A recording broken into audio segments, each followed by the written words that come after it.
आज का important editorial discussion tribal health के ऊपर है।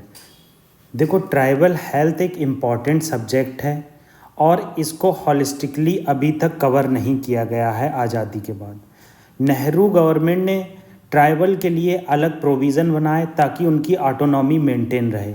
उस टाइम पर भी ये कन्फ्लिक्ट था कि ट्राइबल को एज अ हिंदू रिकॉग्नाइज करना चाहिए या फिर as a Indian citizen such as normal citizen recognise करना चाहिए। मगर नेहरू के एक एडवाइज़र थे, उन्होंने एडवाइस दी कि ट्राइबल को एज अ हिंदू ना रिकॉग्नाइज करके एक सेपरेट एंटिटी या सेपरेट कम्युनिटी की तरह रिकॉग्नाइज करना चाहिए। इससे क्या होगा कि ट्राइबल के हेल्थ में बेनिफिट तो मिलेगा ही मिलेगा, प्लस ट्राइबल अपने कल्चर को प्रोटेक्ट कर सकते हैं। देखो, कल्चरल प्रोटेक्शन जो हमारा कॉन्स्टिट्यूशनल प्रोविज़न है आर्टिकल 29 और 30, ये हमारे स्क्रिप्ट को प्रोटेक्ट करने को कहता है, हमारी लैंग्वेज को प्रोटेक्ट करने को कहता है और हमारे कल्चर को प्रोटेक्ट करने को कहता है। तो ये कुछ कॉन्स्टिट्यूशनल चीज़ें थी और कुछ बैकग्राउंड था कि कैसे आज़ादी के बाद इंडियन गवर्नमेंट ने ट्राइबल की ऑटोनॉमी प्रोटेक्ट की, ट्राइबल कल्चर को प्रोटेक्ट किया और ट्राइब्स के लिए डिफरेंट इनिशिएटिव स्टार्ट किए। तो ये सब चीज़ें इस आर्टिकल में नहीं बताई गई हैं, मगर ये मेरी नॉलेज में था कि कैसे हिस्टोरिकली किसी आर्टिकल आता है, एडिटोरियल आता है, तो उसका इम्पोर्टेंस क्या है हमारे सिलेबस के पर्सपेक्टिव से। अगर आप हिंदू न्यूज़पेपर पढ़ते हैं या फिर इंडियन एक्सप्रेस पढ़ते हैं तो आप सोचेंगे कि मुझे बहुत मज़ा आ रहा है, इंटरेस्टिंग टॉपिक है। वो नहीं चाहिए होता है, हमें क्या हमारे लिए इम्पॉर्टेंट है वो ज़रूरी है। देखो, ट्राइबल कल्चर बहुत चर्चा में रहता है और ट्राइबल से रिलेटेड फेस्टिवल भी बहुत चर्चा में रहते हैं और हिस्ट्री में तो पर्टिकुलर चैप्टर ही है ट्राइबल मूवमेंट से रिलेटेड। तो ये सब चीज़ें हमारे लिए इम्पॉर्टेंट हो जाती हैं। कॉन्स्टिट्यूशनल पर्सपेक्टिव क्या है, हिस्टोरिकल पर्सपेक्टिव क्या है और प्रेजेंट सिस्टम क्या कर रहा है। जैसे अभी रिसेंटली प्रेजेंट में एक अनामाया स्कीम चलाई गई थी, 2 साल पहले एक अनामाया स्कीम चलाई गई। तो ये इम्पॉर्टेंट क्यों है? अनामाया स्कीम ये एक मल्टी स्टेक होल्डर स्कीम थी।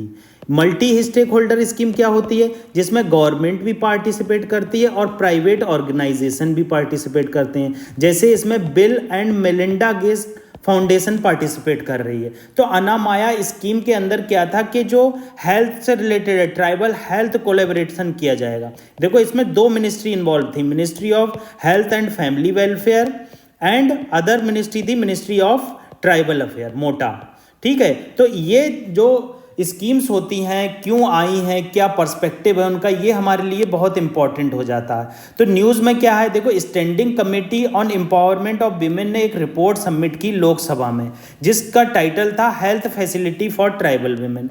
इन्होंने की फाइंडिंग क्या किए कि ट्राइबल एरिया में जो एसटी पॉपुलेशन है वहाँ पर चाइल्ड मैरिज बहुत है, अर्ली मदरहुड बहुत होता है, मतलब बहुत जल्दी विमेन जो होती हैं, गर्ल्स जो होती हैं वो प्रेग्नेंट हो जाती हैं। लो बॉडी मास होता है। लो बॉडी मास इंडेक्स क्यों देखने को मिलता है? आपको पता है ट्राइब्स में जो खाने की फैसिलिटी है वो पहले जैसी नहीं रही, जंगल फिनिश हो रहे हैं और मतलब कार्बनाइजेशन बढ़ रहा है और पॉल्यूशन बढ़ रहा है, तो लो बॉडी मास पाया जाता है। हाई इंसिडेंस ऑफ एनीमिया, आप जानते ही हैं हमारे इंडिया में हर 2 में से या 3 में से 1 विमेन को एनीमिया पाया जाता है। एनीमिया क्या होता है? इसमें खून की कमी हो जाती है, रेड ब्लड सेल्स की कमी हो जाती है। तो ये प्रॉब्लम हाई एनीमिया की देखने को मिल रहा है, हाई मोर्टिलिटी रेट देखने को मिल रहा है। ये सारे चैलेंजेस फेस करना पड़ रहे हैं ट्राइबल एरिया में। One of the main reason क्या है कि प्रॉपर रिसोर्सेज नहीं है, स्कीम्स जो वहां पहुंचना चाहिए वो नहीं पहुंच रही हैं, इंफ्रास्ट्रक्चर का अभाव है,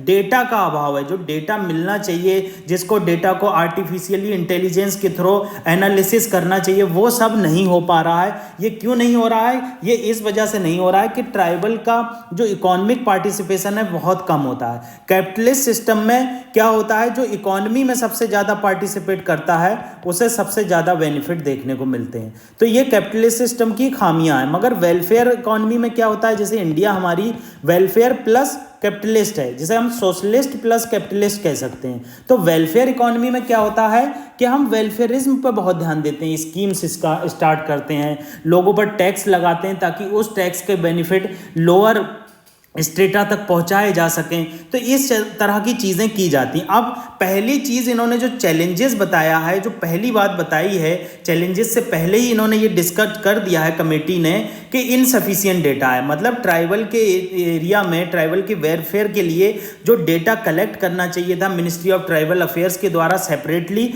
वो नहीं इकट्ठा किया गया, जिससे क्या हुआ, हेल्थ फैसिलिटी नहीं पहुंच पाई है और वेलफेयर नहीं हो पाया। टीन एज प्रेगनेंसी, एसटी में जो टीन एज प्रेगनेंसी है वो बहुत ज़्यादा पाई जाती है। देखो, teen age pregnancy is highest among STs in all social group. सभी सोशल ग्रुप को अगर डिवाइड कर दो, एससी, एसटी, मुस्लिम, हिंदू, ये सब डिवाइड कर दो, तो आप इसके बाद देखेंगे कि ट्राइबल में जो एसटी पॉपुलेशन है, एसटी का मतलब शेड्यूल्ड ट्राइब्स जो हैं, वो सबसे ज़्यादा टीनेज प्रेगनेंसी होती है। अब आप जानते हैं वक्त से पहले लड़की अगर प्रेग्नेंट हो जाएगी तो उसे हेल्थ की प्रॉब्लम बहुत सामना करना पड़ेगा, उसको अदर चीज़ों का सामना करना पड़ेगा। ट्राइबल विमेन से रिलेटेड जो प्रॉब्लम है, जैसे ट्रिपल बर्डन, देखो कितना इंपॉर्टेंट वर्ड है, अगर आप इसे आंसर राइटिंग में यूज़ करते हो तो सबसे ज़्यादा आपको बेनिफिट मिलेगा। क्या है? Carry A triple burden of disease, मतलब ट्राइबल विमेन जो है वो कैरी करती है ट्रिपल बर्डन ऑफ डिजीज। देखो, कम्युनिकेबल डिजीज हो जाती हैं उसे, न्यूट्रिशनल डिजीज हो जाती हैं और नॉन कम्युनिकेबल डिजीज हो जाती हैं। मैं आपको बता देता हूँ, कम्युनिकेबल डिजीज जैसे एक दूसरे से फैलती है, जैसे मान लो आपको जुकाम हो गया तो कम्युनिकेबल डिजीज है ये ठीक है। न्यूट्रिशनल, आपको प्रॉपर न्यूट्रिशन नहीं मिल रहा है, एनीमिया इसका एग्जाम्पल हो गया। एनीमिया क्या होता है कि आपको न्यूट्रिशन प्रॉपर नहीं मिलते हैं। दूसरा और अदर थर्ड इंपॉर्टेंट चीज नॉन कम्युनिकेबल डिजीज, जैसे कैंसर हो गया। तो ये ट्रिपल बर्डन ऑफ डिजीजेज बहुत इंपॉर्टेंट वर्ड है, इसे आप नोट कर लेना। मेरी आपसे रिक्वेस्ट है, हमारे चैनल को लाइक और कमेंट जरूर कर दें। लाइक कमेंट करने से क्या होगा, हम जल्दी से जल्द लोगों के पास पहुंच पाएंगे। हमारे पास रिसोर्सेज का अभाव है, तो प्लीज़ हमारी वीडियो को लाइक और कमेंट जरूर कर दें।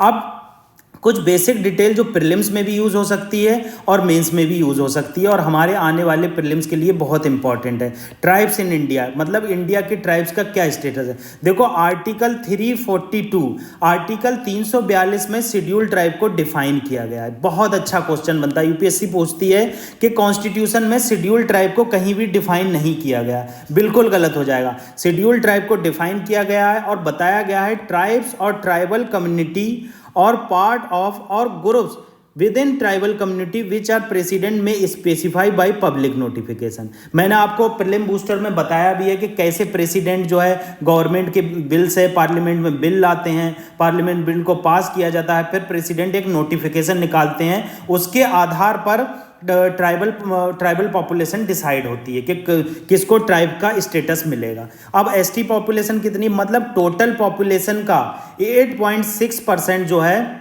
वो एसटी पॉपुलेशन है। एज पर द सेंसस 2011 का जो 11 का सेंसस हुआ था, उसके आधार पर टोटल पॉपुलेशन का जो शेयर है वो 8.6% एसटी पॉपुलेशन, और सबसे ज़्यादा जो ट्राइबल पॉपुलेशन है वो लक्षद्वीप में है, फिर मिजोरम में। ठीक है, अगर आप एब्सोल्यूट नंबर में देखोगे, मतलब अगर आप पॉपुलेशन को गिनोगे ही नहीं, तो सबसे ज़्यादा मध्य प्रदेश में। अगर पॉपुलेशन के आधार पर देखोगे तो लक्षद्वीप में ज़्यादा। देखो, लक्षद्वीप में अगर 100 लोग हैं तो यहाँ पर 1000 लोग हैं, तो ऐसे अगर एब्सोल्यूट नंबर में देखोगे तो मध्य प्रदेश में ज़्यादा बैठेगी, मगर लक्षद्वीप में कम बैठेगी। मगर आप पॉपुलेशन को मेजर करोगे और बैलेंसिंग आउट करोगे तो लक्षद्वीप में सबसे ज़्यादा बैठेगी। मिनिस्ट्री कौन सी है? मिनिस्ट्री ऑफ ट्राइबल अफेयर है, जो मैक्सिमम इनिशिएटिव लेती है। ठीक है, importance of health for tribal women, देखो कितना इंपॉर्टेंट है ये, मैं आपको शेयर कर दूंगा टेलीग्राम चैनल पर। कितनी अच्छी बात बताई गई कि हेल्थ की ट्राइबल वीमेन के लिए क्या इंपॉर्टेंस है। पहली बात, अगर वो हेल्दी होंगी तो इकोनॉमिक स्टेबिलिटी आएगी। इकोनॉमिक स्टेबिलिटी कैसे कि खर्चा जो है आपका हेल्थ पे कम खर्च होगा, पैसा कम खर्च होगा, और अदर चीज़ें जैसे आप अदर एजुकेशन में भी बेनिफिट उठा सकते हैं, आप ज़्यादा से ज़्यादा वर्क कर सकते हैं। ठीक है, विमेन एम्पावरमेंट होगा। विमेन एम्पावरमेंट कैसे होगा? जब वेरियस हेल्थ वल्नरेबिलिटी खत्म हो जाएंगी, जिससे वो ससेप्टेबल हैं, तो विमेन ऑलरेडी होंगी, वहां तक हेल्थ सेंटर तक पहुंच सकेंगी, ज्यादा से ज्यादा बिजनेस कर सकेंगी, माइनर फॉरेन प्रोड्यूस जो होते हैं उनको कलेक्ट कर सकेंगी, सेक्सुअल और रिप्रोडक्टिव हेल्थ बढ़ेगी। जब हेल्थ एम्पावर होगी, जब हेल्थ अच्छी होगी तो सेक्सुअल हेल्थ बढ़ेगी, इजीली प्रेगनेंसी को बल दिया जा सकता है, और ज़्यादा से ज़्यादा अपने राइट्स को जान पाएंगी। अब दूसरी चीज़ क्या है कि हेल्थ की इंपॉर्टेंस देने के लिए गवर्नमेंट ने एक United Nation declaration on right of indigenous people sign कर रखा है। तो इसमें ट्राइबल हेल्थ के लिए कहा गया है कि हर गवर्नमेंट को ट्राइबल पॉपुलेशन की हेल्थ पर ध्यान देना चाहिए और उनके लिए वर्क करना चाहिए।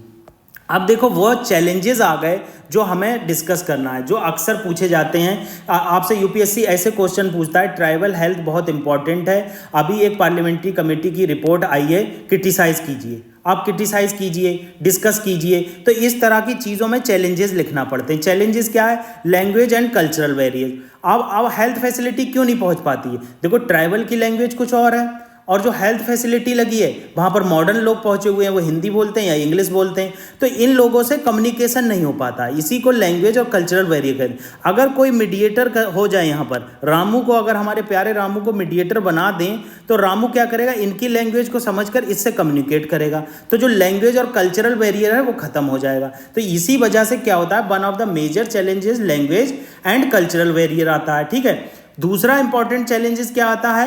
Fehling to acknowledge and integrate their indigenous healing method. अब जो उनके इंडिजीनियस हीलिंग मेथड थे उनको एक्नॉलेज ही नहीं किया गया, उनका रजिस्ट्री मेंटेन नहीं किया गया, कैसे वो अपने आप को हील करते थे।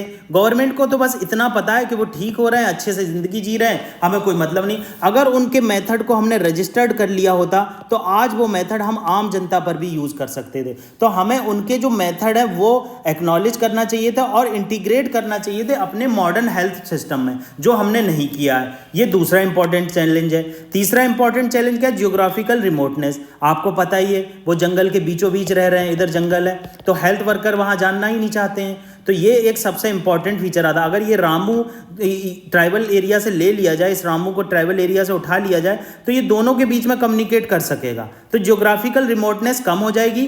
तो रामू क्या करेगा? हेल्थ फैसिलिटी ट्राइबल एरिया में पहुंचा देगा। तो one of the important challenges क्या है? Geographical remoteness. इसमें क्या आता है? इनएक्सेसिबल एरियाज आ जाते हैं और इनएडिक्वेट ट्रांसपोर्ट इंफ्रास्ट्रक्चर आ जाता है। ठीक है, इंफ्रास्ट्रक्चर रोड वगैरह कुछ नहीं होते हैं ना, और फॉरेस्ट में अब तो मॉडर्न फैसिलिटी आ गई है, गवर्नमेंट ने बहुत सुधार किए हैं, मगर इससे पहले ये सब चीज़ें नहीं होती थी। इनएडिक्वेट अवेलेबिलिटी स्किल्ड हेल्थ वर्कर। देखो स्किल्ड हेल्थ वर्कर का बहुत ज़्यादा इंपॉर्टेंस होता है। आप देखेंगे विलेज लेवल पर कोई भी इंजेक्शन लगा देता है और विलेजर्स बेचारे कहीं भी जाकर अपना इलाज करा लेते हैं, तो वहाँ पर आप विलेज लेवल पर स्किल्ड हेल्थ वर्कर नहीं देखेंगे। तो इसी का एक रीज़न था कि आप अगर एमबीबीएस किसी स्टेट से करते हैं तो उसके बाद 2 साल कंपलसरी कर दिया था कि आप विलेजेस में हेल्थ फैसिलिटी देंगे। ये इसीलिए किया गया था सुप्रीम कोर्ट के द्वारा कि जो आप जहाँ से हेल्थ डिग्री, इंपॉर्टेंट डिग्री कर रहे हैं, एमडी कर रहे हैं, तो वहाँ पर आप हेल्थ फैसिलिटी प्रोवाइड कीजिए, गाँव में जाकर सेवा कीजिए लोगों की। तो ये इनएडिक्वेट हेल्थ फैसिलिटी के चैलेंजेस आते हैं। Tribal health care is subsumed in rural health care. अब ये भी एक इंपॉर्टेंट चैलेंज है। आप देख लो, जो ट्राइबल हेल्थ केयर है उसको सबस्यूम कर दिया जाता है किसके साथ? आप रूरल हेल्थ केयर। अरे भाई, रूरल हेल्थ केयर अलग तरीके से लोग जी रहे हैं, ये मॉडर्न कल्चर के साथ सबस्यूम है, मगर ट्राइबल हेल्थ कल्चर कैसे आप एक दूसरे को मिला सकते हैं? तो ये चीज़ यहाँ देखने को आती है कि ट्राइबल हेल्थ केयर के लिए स्पेशल एरिया होना चाहिए। तो ये देखो, आप मैंने इंपॉर्टेंट यहाँ चैलेंजेस बताया, आप लिख लेना, चैलेंजेस लिखकर ये पॉइंट लिख लेना। Language and cultural barrier, failing acknowledge and integrate their indigenous healing method, geographical remoteness, inadequate skilled health workers और tribal health care subsume in rural health care, ये नहीं की जाए। अब वे फॉरवर्ड में क्या है? पार्लियामेंट्री पैनल ने क्या क्या सजेस्ट किया कि सेपरेट डेटाबेस बनाया जाना चाहिए। जैसा मैंने शुरू में आपको बताया कि ट्राइबल एरिया के लिए सेपरेट डेटाबेस बनाया जाना चाहिए, वो कुछ डेटाबेस नहीं बनाया गया है, और सेपरेट डेटा कलेक्शन करना चाहिए और उनकी इंडिजीनियस नॉलेज को रजिस्टर करना चाहिए, ताकि हम इन फ्यूचर बता सकें कि हमारे ट्राइबल्स इन फ्यूचर ऐसे एक्नॉलेज रखते थे, अपने हेल्थ को ऐसे प्रोटेक्ट करते थे। बेटर इंफ्रास्ट्रक्चर होना चाहिए, रोड कनेक्टिविटी होना चाहिए, इंटरनेट कनेक्टिविटी होना चाहिए, लाइट की फैसिलिटी होना चाहिए, ताकि उन्हें मॉडर्नाइज किया जा सके, उनको ताकि रोजगार पहुंचाया जा सके, एम्प्लॉयमेंट जनरेट किया जा सके। तो इंफ्रास्ट्रक्चर होना चाहिए। स्पेशल ड्राइव, मतलब कुछ स्पेशल ड्राइव ऑर्गेनाइज करना चाहिए जिससे विमेन एजुकेट कर सकें और हस्बैंड को एजुकेट किया जा सके, उनको सेक्स से रिलेटेड क्या प्रॉब्लम आ रही है, उनको जो है हेल्थ से रिलेटेड क्या प्रॉब्लम आ रही है, अनेमिया क्या चीज़ होती है, ये सब स्पेशल ड्राइव चलाना चाहिए। जैसे मूवी चला दी, उसके बीच में ऐड चला दिया कि आप किस तरह से कंडोम का यूज़ कर सकते हो सेक्स करते समय, कैसे टीनेज को प्रोटेक्ट किया जा सकता है सेक्स से और कैसे उन्हें बचाया जा सकता है, ये सब चीज़ें इंपॉर्टेंट है। Separate plan for tribal population, tribal population के लिए एक सेपरेट प्लान होना चाहिए कि आप कैसे उसे सेपरेट करना चाहिए, कि ट्राइबल पॉपुलेशन को कैसे उनका उद्धार कर सकते हो, उनके बिहेवियर चेंज ला सकते हो, उनके जो कल्चरल और कस्टम है उनके साथ मिंगल हो सकते हो। इंटीग्रेट ऑफ ट्रेडिशनल मेडिसिन, आप मैंने बताई जैसे ट्रेडिशनल मेडिसिन है उसको मॉडर्न मेडिसिन से इंटीग्रेट कर देना चाहिए। अब इससे क्या होगा कि इंडिजीनियस लोगों को ये लगेगा कि हमारे ट्रेडिशनल दौर को भी अपनाया जा रहा है, जिससे वो मॉडर्न मेडिसिन से भागेंगे नहीं। ठीक है, कोऑर्डिनेट करना चाहिए आयुष मिनिस्ट्री के साथ। आयुष मिनिस्ट्री आप जानते ही हैं रिलेटेड है आयुर्वेदा, यूनानी, सिद्धा और ये सब चीज़ों से। ठीक है, और गवर्नेंस स्ट्रक्चर में रिफॉर्म लाना चाहिए, उनकी प्लानिंग वगैरह कैसे किए जाना चाहिए। अब गवर्नमेंट ने कुछ इनिशिएटिव लिए हैं वो आपको पता होना चाहिए। जैसे गवर्नमेंट ने एक इनिशिएटिव लिया था नेशनल हेल्थ मिशन, ये अचीवमेंट था यूनिवर्सल हेल्थ एक्सेस के लिए, मतलब equitable, affordable and quality health care services provide की जाएंगी। मगर क्या होता है, जैसे ये नेशनल हेल्थ मिशन है, इसमें गवर्नमेंट ने ट्राइबल के लिए अलग प्रोविज़न किए, मगर ये जो अलग प्रोविज़न किए जाते हैं तो जो लोग होते हैं उनके द्वारा ट्राइबल की फैसिलिटी को वहाँ पहुँचाया ही नहीं जाता। जो हेल्थ वर्कर होते हैं वो इग्नोर कर देते हैं और रजिस्टर को फिल कर देते हैं कि इन लोगों ने ट्राइबल की फैसिलिटी ली। आयुष्मान भारत के अंदर स्पेशल एक हेल्थ एंड वेलनेस सेंटर बनाया गया, सब हेल्थ सेंटर बनाए गए ताकि जो है प्राइमरी हेल्थ केयर सेंटर जो हैं वहाँ तक पहुँच सकें। ठीक है, population norm and setting up health facility in vulnerable areas and relax, मतलब वनरेबल एरियाज में आपको हेल्थ फैसिलिटी स्टेबलाइज करना चाहिए और ज़्यादा से ज़्यादा उनको फैसिलिटी या इंसेंटिव दिए जाना चाहिए। अब स्टेट और यूटी के द्वारा क्या करना चाहिए, मोबाइल मेडिकल यूनिट बनाया जाना चाहिए। मोबाइल मेडिकल यूनिट क्या है, मान लो स्टेट गवर्नमेंट, यूपी की स्टेट गवर्नमेंट है, अब इसने क्या किया, एक यूनिट बना दी, भाई ये इतने लोग हैं, ये यहाँ पर जैसे ही कोई हेल्थ क्राइसिस होगा वो ट्राइबल एरिया में जाएंगे और इन लोगों में ट्राइबल लोग भी हैं, तो इससे क्या होगा, एक मिंगलनेस आएगी, लोग कहेंगे कोहेसिवनेस भी कह सकते हैं इसे, तो कोहेसिवनेस आएगी, तुरंत इन लोगों के द्वारा कॉल की जाएगी, तुरंत लोगों के द्वारा जाया जाएगा। तो मोबाइल मेडिकल यूनिट की बहुत इंपॉर्टेंस है।